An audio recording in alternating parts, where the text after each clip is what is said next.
Right. We'll just give a couple of minutes for everyone to get on board and we'll start our sharing. So happy you could join us. Hope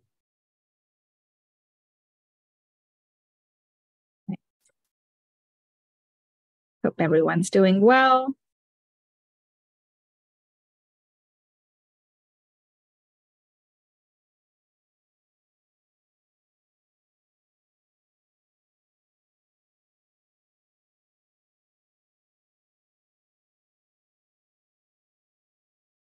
Friday, just before the weekend, too. This is great.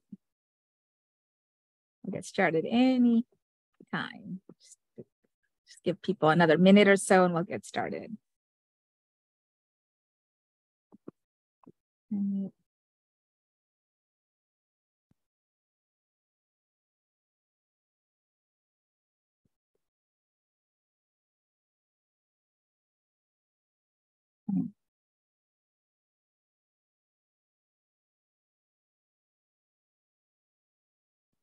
Much.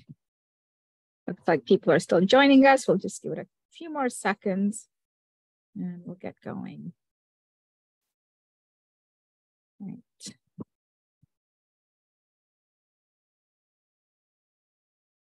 Oh.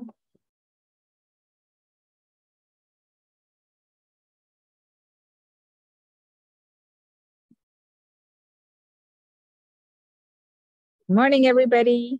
Thank you for joining MFCA this morning. We are going to get started pretty soon.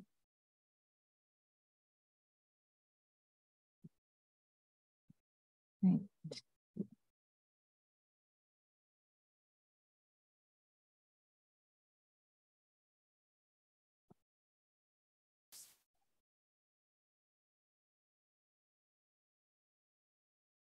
Just going to send this. All right.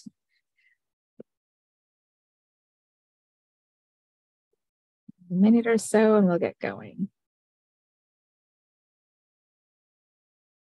Okay, thank you everyone for joining us this morning.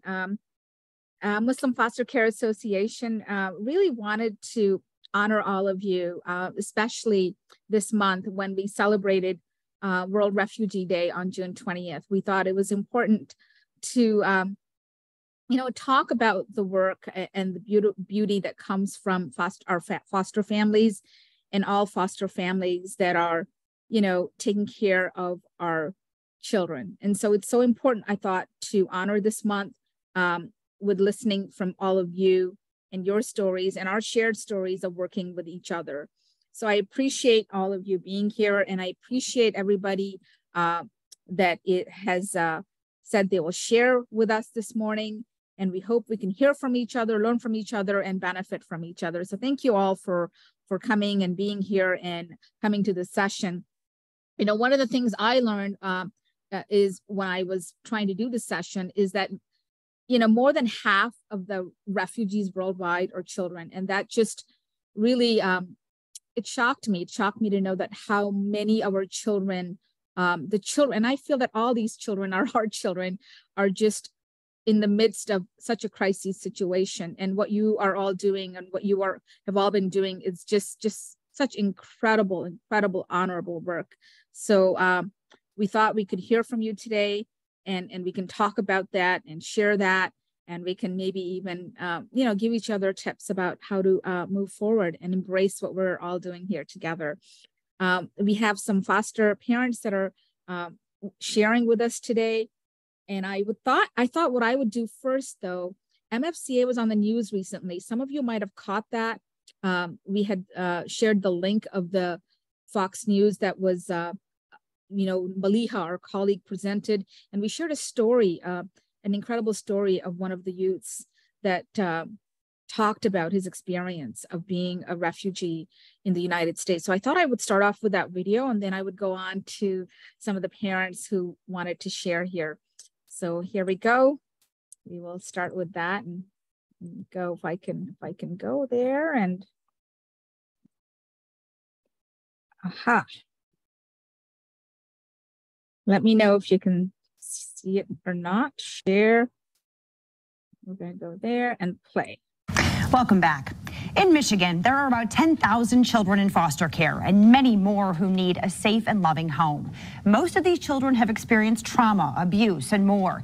Some of them are refugees who may not speak the language or know anything at all about American culture. But thanks to organizations like the Muslim Foster Care Association, there is hope and support when these kids need it most. And that can make a tremendous difference in their lives. Photojournalist Justin Wynn and I got to meet one of them. Here is his incredible story. I'm continually pursuing, chasing my dreams of education. And I plan to obtain my degree in Bachelor of Electrical Engineering and Computer Science. Shofi Alom is well on his way. He just finished his freshman year at Western Michigan University. Enough on its own, but almost unbelievable when you know what it took to get here. On December 20, 2016, they brought me to the U.S. When I saw the U.S. flag in Chicago, and I asked a person in the airplane, back then I didn't speak any English. I cannot communicate in English. I cannot write or read. I was just using a sign language to a person. Say, is that U.S. flag? The person said yes. Shofi was 13 years old on that plane and had an incredible story of survival behind him as a refugee from Burma. Burma government has been torturing and killing my people, which is Rohingya.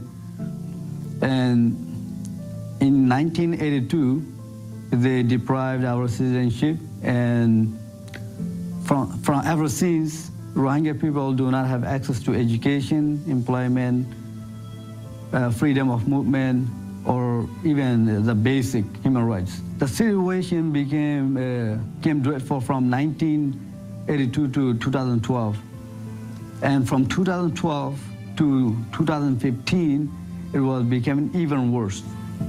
They've been killing thousands and thousands of people every day, torturing and burning the villages, throwing live people into the fire. His parents made the difficult decision to try and get Shofi to family in Malaysia, where he would be safer and able to work to help support his 10 siblings. He was the oldest boy. I took 50-50 chance. If I stay there, I will get killed, or I will be in poverty forever. And if I leave, there's another 50% chance that I will either gonna die through my, on the way going to Malaysia. His family paid human traffickers to take him by boat to Malaysia, a trip they said would take 3 days to a week. I was so young, I was 12. Also, if I want to tell my height, I was like 4'5". So, and I probably weigh about 80 pounds. They never made it to Malaysia. So the journey took, 11 days. I was on the boat for 11 days. I just had my skin, my bones, and my life. Shofi survived a near drowning, beatings, and then a treacherous journey through Thailand. I was in the jungle for 6 days, where I slept on the mud, on even ground. I was eating banana leaves, just any leaf, just to survive. 19 days after he left home, Thai police arrested Shofi and many of the other refugees. They took me to an immigration detention center. The worst place to live in the world. I will never forget about it. He eventually ended up in an orphanage where he met with the UN and agreed to make the trip to the United States. I feel like I reached the sky with my hand, just like that. That's how happy I was. And I'm still happy that I'm in the US. Now I'm safe. Now I have the freedom of speech, liberty, the movement. I have all of the freedoms that a human need. Despite those freedoms, acclimating to America and West Michigan was a challenge. Everything was like upside down in a way, I didn't know any culture. I didn't know the language. Bethany Christian Services placed Shofi in a foster home. He's Muslim and knew nothing of the new life he was immediately thrust into. It's just like oil versus water. Let's say I'm being oil, and my culture is being oil, and American culture is being water.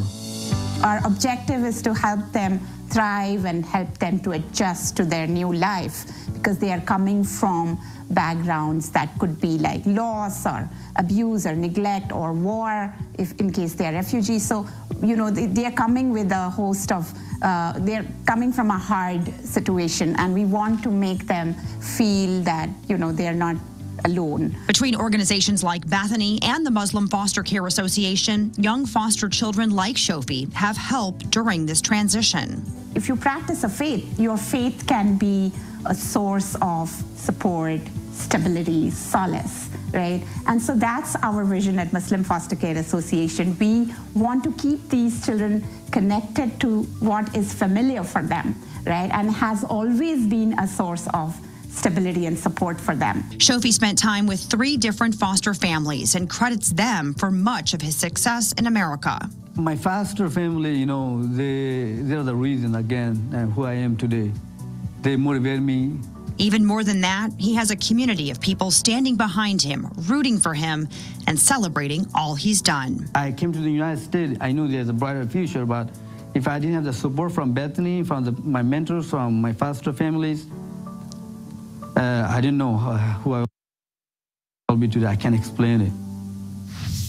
Shofi, pretty amazing human being with just an incredible story. And the Muslim Foster Care Association, it works with children across the state of Michigan. They are always hoping more Muslim families make the choice to become fosters. There are so many other ways, though, to support the organization and children who need it. Learn more at muslimfostercare.org. Thank you for listening to that video. So you are part of all that success. And, Shofi's story is just heartbreaking, but it ends with, with so much there that came to him. And I feel that all of you are bringing those gifts as well. So I thought the first person we can hear from today is Gabby Rivera, and hear her story of what led her to and her experiences of being a foster parent. So Gabby, I think you're on, and I'm going to give you, I think I just have to do this and you can go right ahead. Yes. Can you hear me well? Yes, I can hear you. I hope everyone else can. Yeah, just give me thumbs up and I'll absolutely get going. Thank you. Well, it's an honor to be here. My name is Gabby Rivera. I am 29 years old. I am married to my husband. We've been together for 8 years. I have a 1-year-old. I have a 3-year-old. And now we have a foster daughter. She is 16. And I am originally from the country of Panama.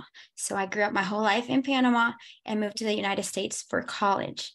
So I'm just giving you this background information because you'll see how God works things out, and all those pieces come together for the story that he's writing for each person. And so, yes, when I was young, Shona had asked me, like, how do you do you think of this? I was like, when I was young, I was really set. Like, I wanted to adopt, I wanted to do foster care. And when I found Alex, who's my spouse, I told him even before we were married, hey, this is a big part of what I want to do. Would you be open to it? And the reason I'm mentioning this is because I know a lot of people, usually it's like one partner is like all on board, and then the other one, it takes a little bit of a while to convince. I don't know if anybody can relate if you're here, but just want to share that it's very common. And so for us, it took for him to see people who were already doing it and were doing it well for him to say, you know what, I think we can do that. And so we moved to Michigan 4 years ago. He's from Missouri. I'm from Panama. We moved to Michigan. No biological family here. Started our family right after the pandemic. And I guess when I was pregnant with my second child and I had a little baby, that's when we decided, okay, let's go ahead and find out how to get licensed and how to do this. And so I want to share kind of a little bit about the journey to get licensed. If you're somebody that is thinking about it, I would say it was really, really simple. I see some Samaritas people here. They really made it easy for us. I would say the process can take, the minimum might be like 3 months, but we took a little longer because they were so accommodating. We had a baby coming. It was just kind of chaos around the holidays, but they really work with you through orientation, through all the paperwork. It's not easy. It takes some work, but it's absolutely worth it. And you can just spread it out and take as long as you need to, because they will work with you because they want you to become a foster care, and probably more than you want to become a foster parent, because there's such a great need right now for that. And so we became licensed to foster when I was pregnant. And then for that first year, we decided we were going to do respite care for the first year. Now, if you're not familiar with respite care, I just want to let you know a little bit about it. It is basically kind of, you're like a babysitter for actual foster parents. So if somebody is a foster parent and they are going out of town, or they need a weekend or something, you are fully licensed as a foster parent, but you're just providing respite so that the person or the child can be placed with you for a small period of time. And so we did that for a whole year. I thought it was a brilliant way to get our feet wet kind of experience. So if you're not sure if you want to go all the way in yet and do it, that's a perfect way to start. You can do respite, see how it works, and see if that's something you want to do long-term or not. But we did that for a year. We actually never got a placement. We got like one person asked us, and it was during chaos postpartum. I was like, not right now. But that year went by, and that whole year, what was really helpful is we kept getting emails. So we kept getting trained. We kept getting acquainted with all that we would probably need to know by the time we were ready to take a placement. And so my husband and I are actually Christian, and we just like, our faith is a big part of our lives. And we started praying, and we were like, you know what? I feel like we're going to get a message soon about getting a placement.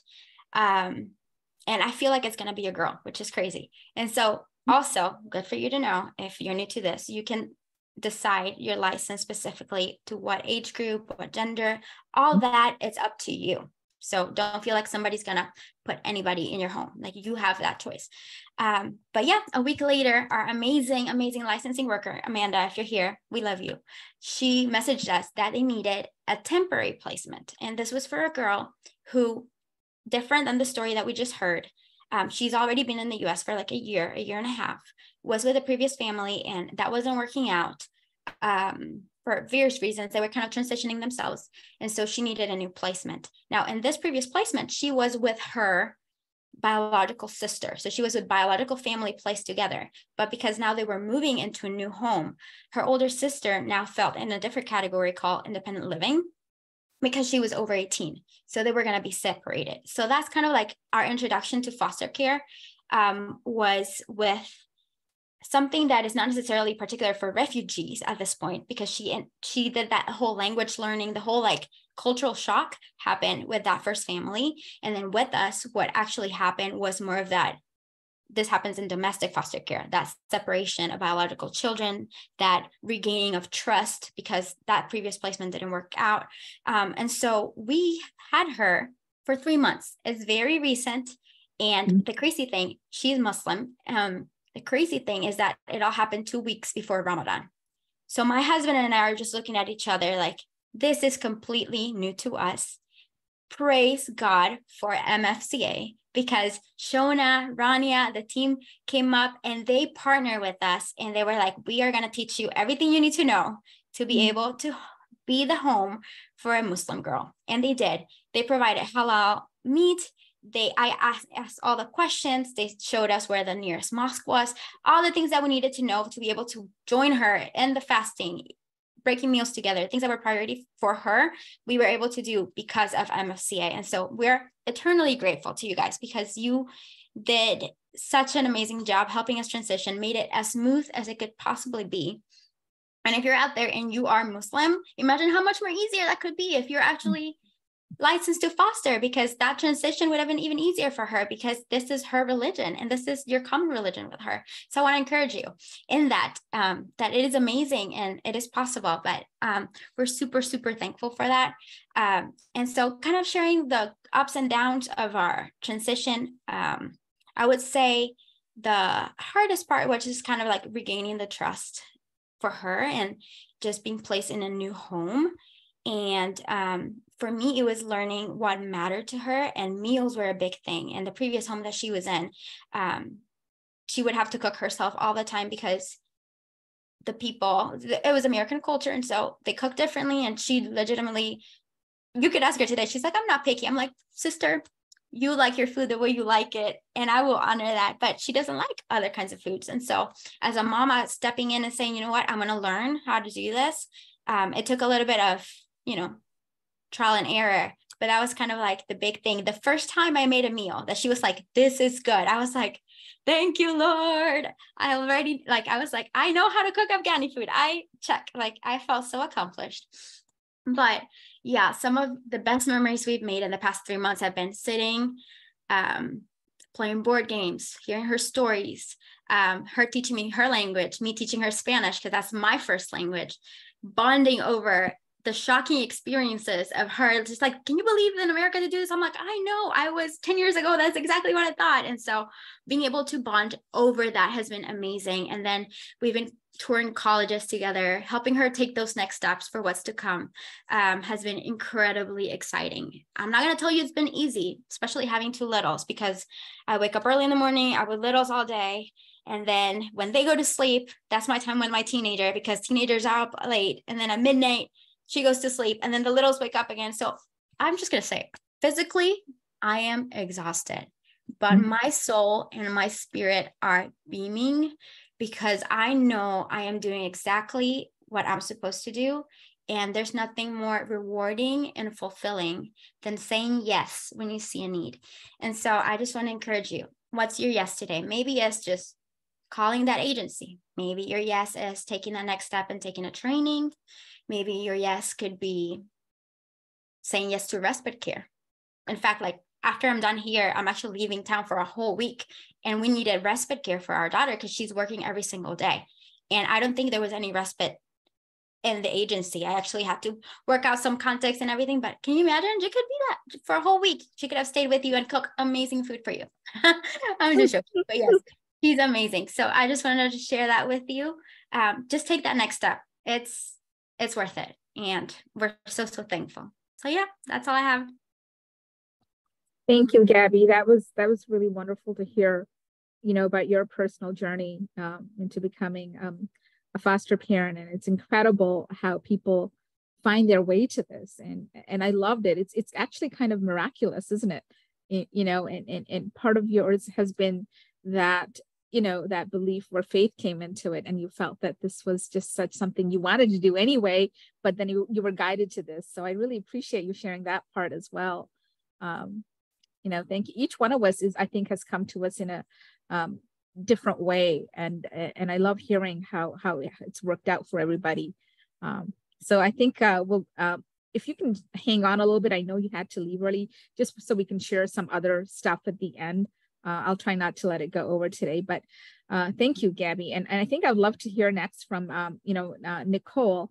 Nicole Snow is on here, and she's also, is willing to share with us. And I'd love to hear how her journey has been so far. So Nicole? Yeah, hi. So my first question is, can you hear me okay? I can hear you. I hope everyone else can. Great. I am in a Starbucks because we lost power in our home last night with a storm. So just like normal foster parenting, you always have to have a plan B. It's never the way you expect it to be. So here we are. So I'm just starting out normal. This is my normal life these days. Yes. So perfect. So I guess just starting our journey. So there's myself, my husband Jason, and then we have 2 biological children, Spencer, who's 15, and Grayson, who's 11. And so we knew we wanted to foster. We just didn't know quite what we wanted to do. There's domestic foster care, there's refugee foster care, and something just pulled us to refugee foster care. Each of them has their benefits and challenges, but something just pulled us to welcoming someone into the U.S. and helping them start a new chapter in their life. And so that's kind of the reason that we chose refugee foster care. So we decided to start the process. We called Bethany and started the process of being licensed. And that, involves a lot of paperwork, classes, home visits, things like that. It's not easy, but it's also not hard. You just kind of have to follow the motions and just do what needs to be done in order to get licensed. So they were great to let us through the process, and we were able to get licensed. I speak Spanish as a second language. And so our thought was, we're going to get a Central American kid, and we're just like, I'm going to be able to communicate with them. Well, God had different plans. And right when we got licensed was when all the Afghani boys at the shelter were kind of ready to go to foster homes. And so they wanted to place them to a home because the culture is so different. And so they wanted them to have at least someone who, you know, understands them. So we said, oh, okay, so we're going to get 2 kids. All right. So we decided to say yes to that. And knowing that the plan is not always, you know, what you expect. And so we took our 2 kids. I can beat you, Gabby. We had 1 week before Ramadan. So the Muslim Foster Care Association was wonderful. And actually we met with them before we got the kids. We met with Maliha, and it was wonderful so that we could have some things ready for them. We had halal meat ready. We were able to have, you know, things in the bathroom so that they could wash, you know, for prayer and all of the things. So at least when they got here, it felt somewhat like home, even though it wasn't home yet. So they were wonderful in helping us prepare for Ramadan. So we kind of hopped right into Ramadan. And I decided to kind of fast alongside them. I called it a baby fast, that I ate a little meal in the morning and then I didn't eat until the evening, but just wanted to support them and support what they were doing. And also it was their first time fasting. They were 13 and 14 at the time. And so I'm like, here I am, not knowing anything about Ramadan. These kids are fasting for the very first time in their lives. Okay, good, let's do this. So it went beautifully. And through the process of Ramadan, we went to mosque a lot. We went Friday, we went Saturday evening, they had dinner. They were able to connect with the other boys from the shelter that they knew. And through that process, there was a 3rd child that I kind of fell in love with from the shelter. So shortly after Ramadan, we took him as well. So we had 3 boys, which was crazy, but it was great. So along the way, one of the boys had some significant issues, and we just kind of got to the point where we were too big of a family to kind of come around that. And so we ended up having one of our children replaced. And I just want to say that, you know, that was a very, very difficult, very hard decision, like lots of tears, but it is okay if things don't work out. It's okay. And he is actually doing well now. So I think it was a good decision for him and for us. So I just kind of want to encourage that like, don't be afraid to make those hard decisions, because God and Allah are leading the way. And so, you know, you just kind of have to do what you have to do sometimes. So I'll skip a little bit back to day 1. We got the kids, and we, you know, wanted to make them feel welcome, settle in. So we let them settle in, and then we made them dinner. And so we made halal meat, we made vegetables. We gave it to them on a plate with a knife and a fork, and they had no bread. And they were very gracious. And they ate it with their knife and their fork, and they did wonderful. And they didn't really say anything. Then the next morning they made eggs with vegetables, and they had bread. They put it on a plate together, and they ate together. And I went, okay, all right. So I asked them, I said, how was last night's meal for you? And they said, no good. So we kind of learned. And then for dinner, actually, one of our children said, let's all cook dinner together and we'll show you what to do. And so it was just a wonderful experience. We had fun, and then we were listening to music and making dinner. And we kind of learned how to cook Afghani food the right way. So that was a really good experience to kind of get us together, get us bonded a little bit, and learn how to cook Afghani food. And now I would never ever give my kids a fork and a knife. Oops, sorry. So sorry, I'm losing my phone here. So yeah, I would never ever do that now. But you know, you don't know what you don't know. So so then, like I said, we went through Ramadan and got through that. I am also Christian. But our first family rule in our house is respect each other's religions. We all come from different places, different cultures, different everything. And that was one thing I really wanted to honor was, we are Christian and they are Muslim, and that is the way that it is. No one is trying to change anybody. No one is trying to do anything like that. We are here to honor who we are and what we are. And so it's been a really great experience to be able to just talk freely about, why do you do that? Why do you do that?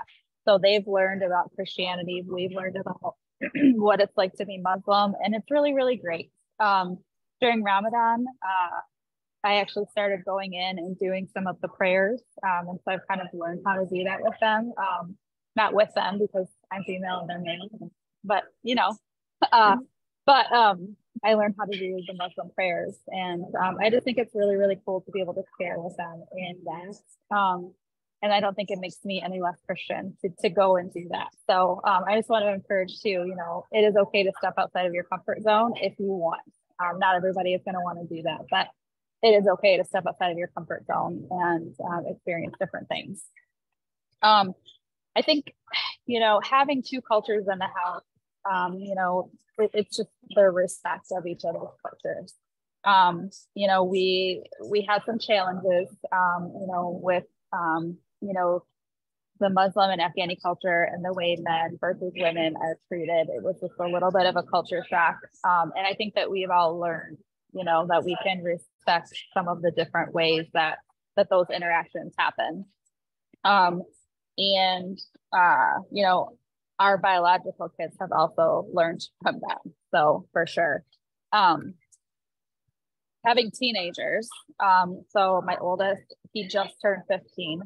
So he actually turned the oldest child to the middle child in our house. So we have, they were now the oldest in our home. And so okay, I have, different culture. They're now the oldest in my home. So we learned together, what that was like. We, just kind of walked alongside them with, trying to do things like driver's training and things that I want to do in my life, but, have to do with them.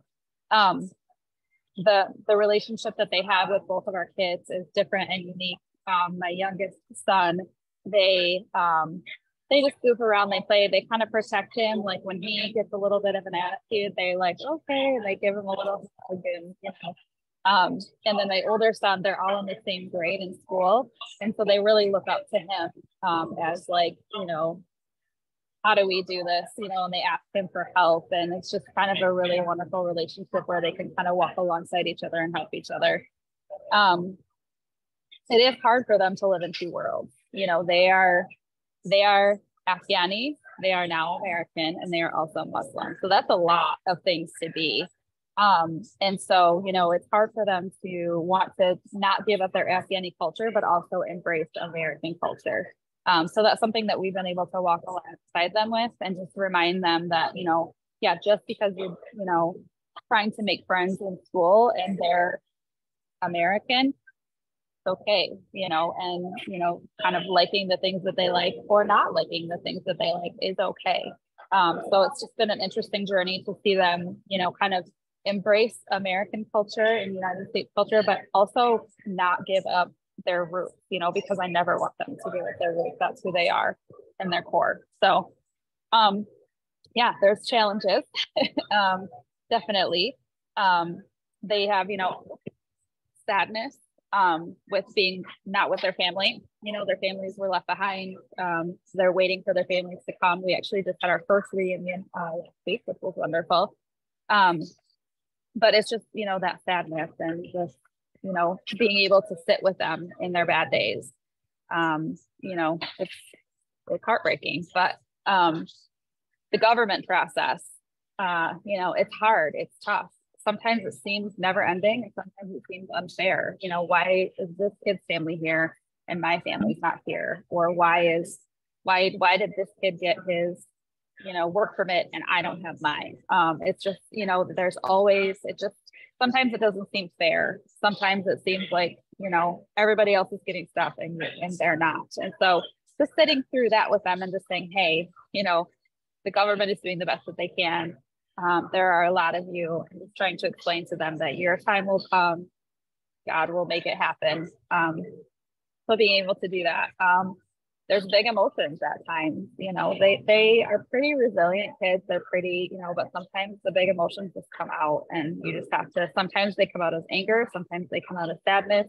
Sometimes they just sit in their room for a full day and like, you don't see them, and you have to give them that space.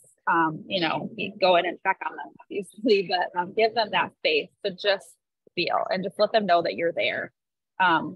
If they want you to be there. If they don't, that's also okay. It's okay to give them their space. They'll come around eventually. Trust me, they'll get hungry and they'll come around eventually. But the benefits, we've had so much fun in our house. Yesterday, there were a few of us sitting at the table, and like I said, we had a reunion with one of my son's brothers.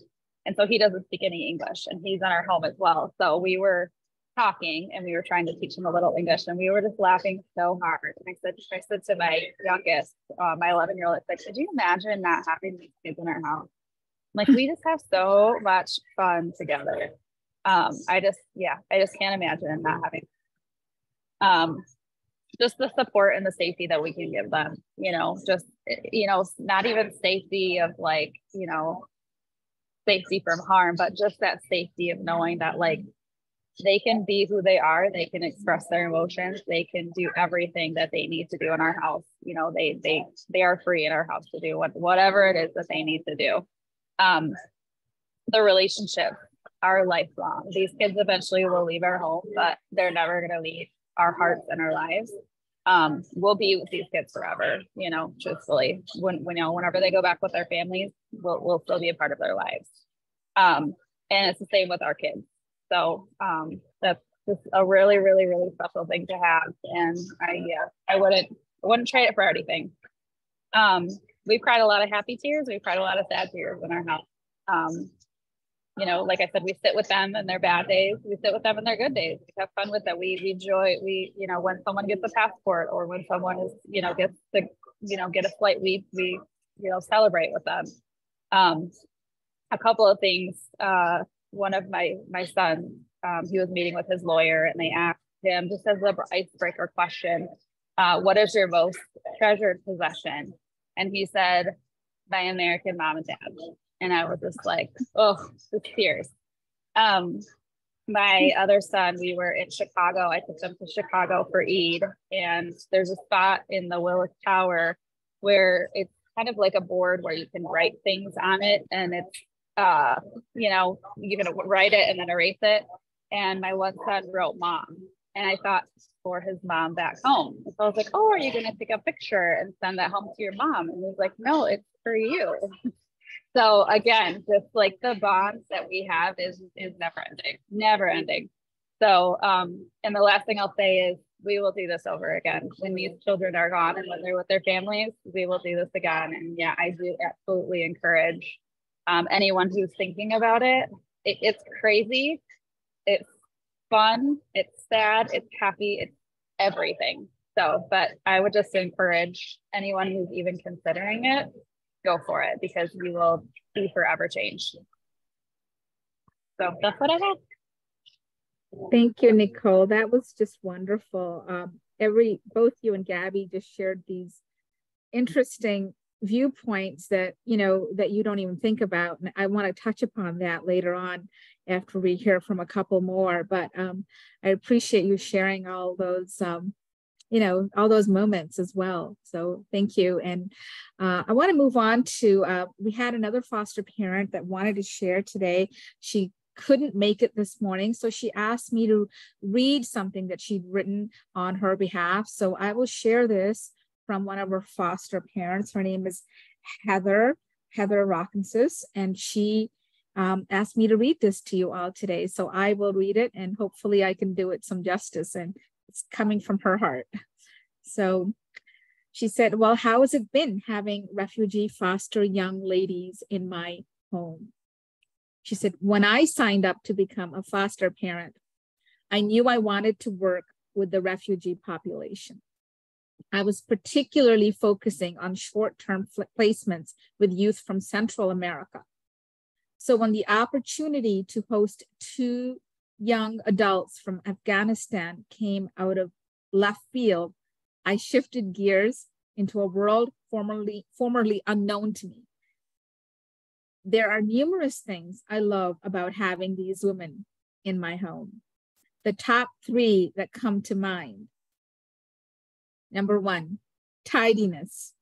I say this partly lightheartedly, but for anyone with teenagers or who was ever a teenager themselves, you know this is an incredible gift. They care as much as I do about keeping a tidy home and have even taught me helpful organizational tips. I never knew how much stuff one bedroom could hold. 2, responsibility.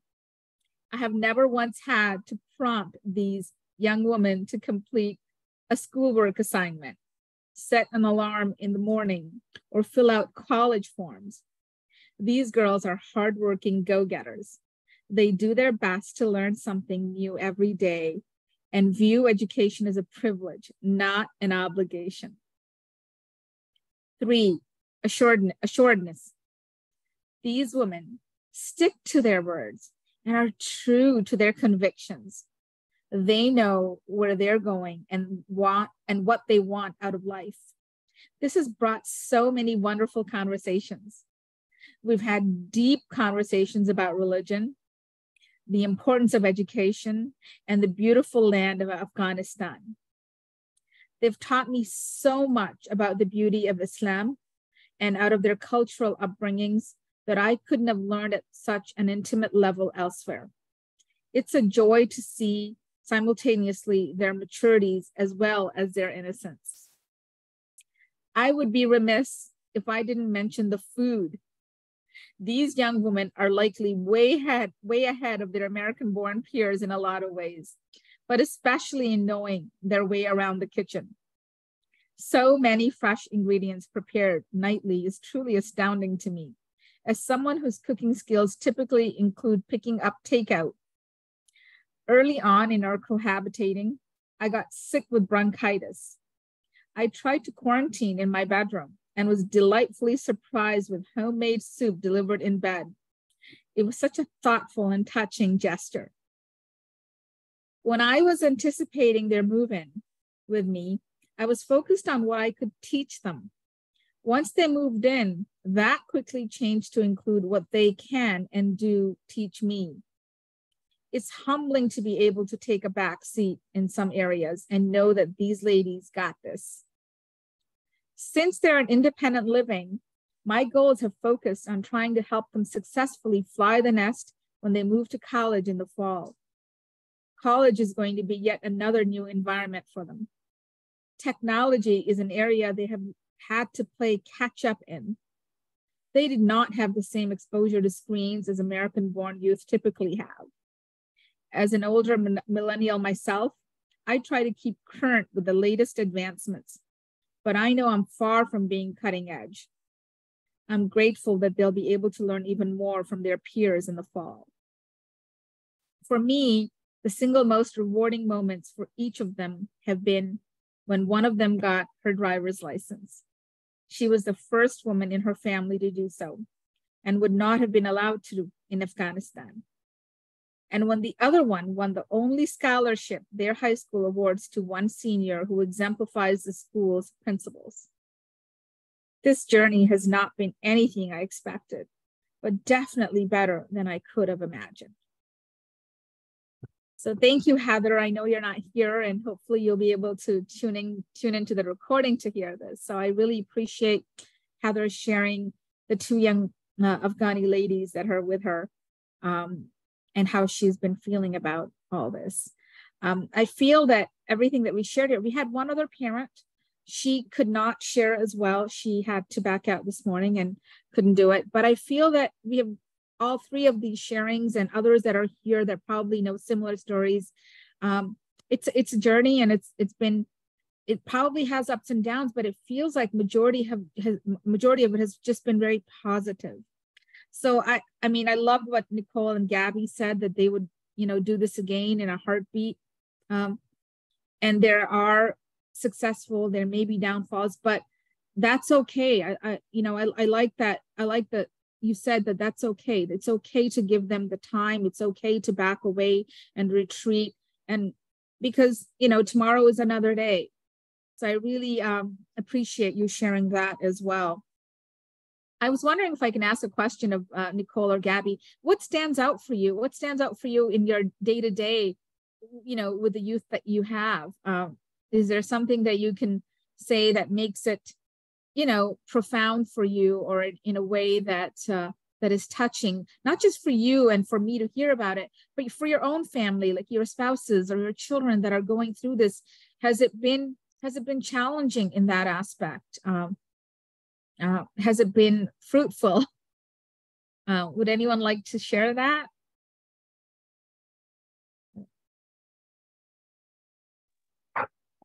Sure, I can share. I mean, the day to day, it's interesting and has its challenges. Our two boys work so that they can send money home and also money for themselves. And so, family dinners are tough because everyone's kind of all over the place.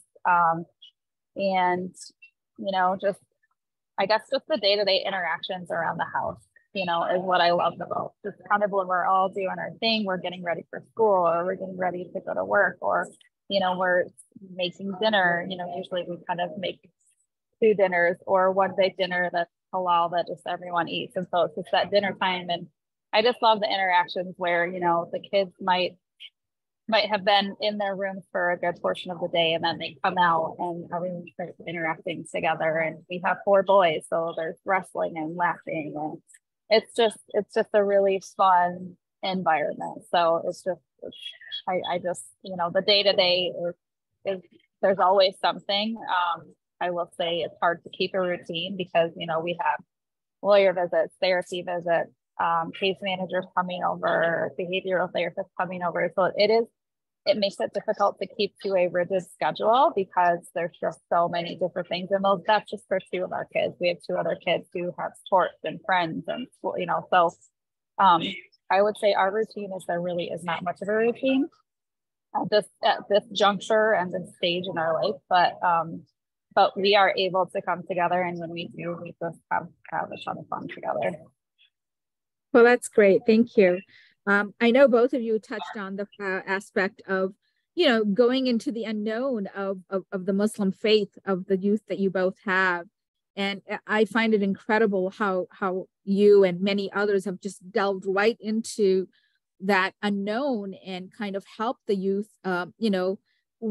with their faith and what they need to do day to day. How has that been for you? Have you been able to go and experience the faith in also where you need to take them? Has that been difficult for you? Has that been something that's been challenging for you to do? From your own perspective, has it been something that's been that you have discovered how to handle as well? I feel personally for us, it has not been difficult, just because in our particular case, our foster daughter, she's so grounded in her faith. She's so independent in it. So it's been wonderful to be able to introduce her the options. You guys do such a great job you helped us, like, okay, this is the nearest mosque. This is what, you know what I mean? Like what it looks like. So for us, it's just kind of like asking her, like, how can we help you? What do you need? And then, but she's definitely just taken charge of that. And it's wonderful to see. And I'm sure it's so rewarding for her biological parents to see as well, that no matter where she goes, like she's just so grounded in her faith that she doesn't necessarily need anybody to be like, hey, remember to pray. Hey, you know what I mean? Like this is her thing. This is what she grew up. And so I as a parent would be super, like, you know what I mean? Like that feeling of like, this is so rewarding to see. And so, I was just going to share, like, for us, it's just been wonderful for my little kids just to have her in our home. And the thought that my children are just now starting to make memories that they can go back to. This is all they're going to remember. You know what I mean? They don't know life without her. They don't know, they won't know life without her in our lives. And eventually in the future with whatever other kids we get to do. And so, I just wanted to share that. That's such a cool, like, way to like raise children. And I think it is just so rewarding for her as it is for us. But yeah. Thank you. And thank you for all of you for being so open to, taking them to where they need to go for Eid prayers, for fasting in the month of Ramadan, which I'm telling you, even Muslims find that very difficult because of the daily aspect of fasting and the night prayers. It's an extremely sometimes difficult and challenging for, Muslims. So I can't imagine how that's been for your families to shift and change your schedule around. Nicole, I know you have younger boys. How and you actually, did you have to become part of it in experiencing that with them and showing them how to do certain things? You mentioned that a little bit. No, I mean, they knew what they needed to do. And so, no, we really didn't have to kind of show them anything. Wow. But I guess as far as fasting, it was their first time fasting. And so, we kind of learned, the sunrise to sunset. And so we all kind of talked together, my husband and I, and the two of them, okay, so how does this work? What does this look like? When do you want to eat in the morning? And then, we had an app that would tell us, when is sunset, when can they eat? And, just kind of shifting mealtime a little bit as it got later and later and later in the day, shifting mealtime so that they could be ready and that they had their food ready to go, because obviously they're hungry. So we don't want to be 10 minutes late with dinner, and having the date ready. And, so kind of, yeah, we did have to learn that aspect together of, around the fasting and all of that. But as far as like their kind of day-to-day prayer and, fast and all of that, they were definitely well versed in that. But yeah, Ramadan definitely walked through together and learned together. Thank you. Yeah, that's true. And I know that for many of you, the world of food has opened up to you because of the different cultural food and the different recipes that we've also tried to share with you. I know the girls have been telling me and the boys that I've been in touch with that they said, you know what, we didn't know there were layers to American food as well. So I think you both discovered that with each other. So I hope that that's been a positive thing for you all to go to some of the, supermarkets out there that carry their ethnic food. And so many of you reached out to us as well to help you navigate your ways through that. So that also is just, I think, a beautiful part of discovering each other. So that's incredible that all of you have been, so much a part of opening up to each other with food, culture, traditions, clothing. And now when I mention clothing, how's that been with cultural clothing for you in terms of your personal experience with that?